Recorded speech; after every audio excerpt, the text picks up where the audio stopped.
Баршаңызға сіздермен бірге дәметкен бүгін духовка қажет етпейтін өте тәтті шоколадный сметаник дайындайтын боламыз. Алдыңғы уақытта әлде көп видео рецептермен бөлісетін боламын. Сондықтан да видео рецепт ұнаған болса, арнама тіркеліп кетіңіздер. Достарыңызбен, құрбыларыңызбен бөлісіп кетуге ұмытпаңыздар.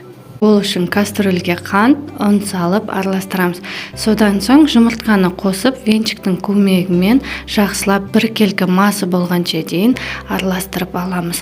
Қаймақ 20% болуы керек, одан төмен болса қоюланбауы мүмкін. Қаймақты қосып, тағы да араластырамыз.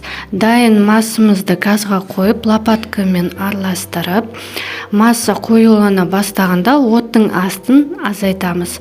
Лопатканы венчикке ауыстырып 2-3 минуттай пісіреміз.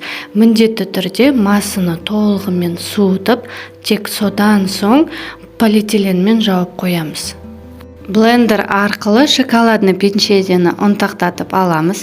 Егер де сізде блендер болмаса, печеньені салфанға салып, оқтаудың көмегімен ұнтақтатып алуыңызға болады. Мінекей осындай болып шығуы керек. Ұнтақталған печеньені ыдысқа салып, 3 ас қасықтай бөлек ыдысқа алып қоямыз. Ол бізге сметаник дайын болғаннан кейін үстіне себу үшін керек болады.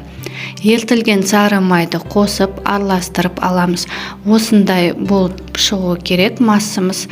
Тарелкаға кальциямен ацетатный пленканы қойып, үгітілген печеньені саламыз. Ас қасықпен бортик істеп, астын тегістеп, кружканың көмегімен астын жақсылап нығыстап шығамыз. Тоңазытқышқа алып қоямыз. Крем дайындау үшін біздің қолданатын сары майымыз жұмсақ бөлме температурасында болу керек.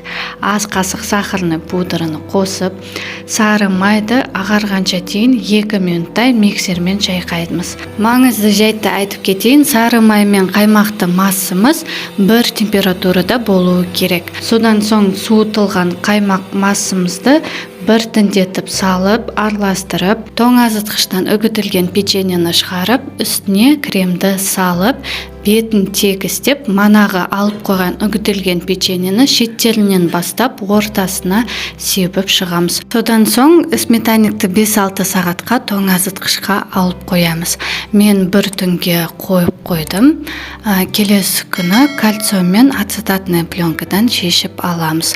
Осымен біздің сметаникіміз дайын болды. Ас болсын.